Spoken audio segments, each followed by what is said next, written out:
నిజాం రాజు petrol bunk ఉంది ఇక్కడ. ఈ పెట్రోల్ బంకు చాలా విశేషత ఏంటో మనం ఇప్పుడు చూద్దాం. చూసారా పెట్రోల్ బంక్ ఎలా ఉందో? అప్పుల్లో ఈ పెట్రోల్ బంక్ని ఈ ముళ్ళు ద్వారా చేర్పించారు.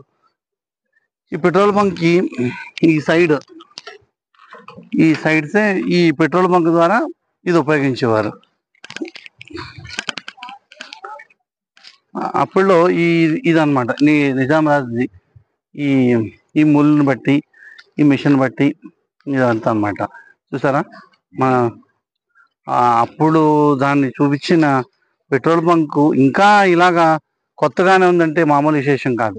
ఇదంతా చుట్టుపక్కలంతా అడవిలో చుట్టుపక్కల అందరూ వాకర్స్ ఉంటారు. ఇంకా విశేషం ఏంటంటే ఈ పెట్రోల్ బంక్కి ఎంతో ప్రాముఖ్యత ఉంది. ఒకసారి అదేంటో చూద్దాం.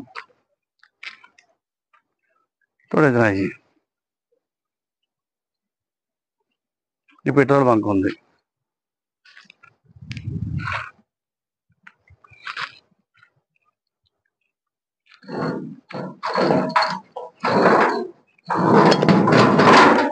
వీల్స్ అవి ఉన్నాయి చూసారా?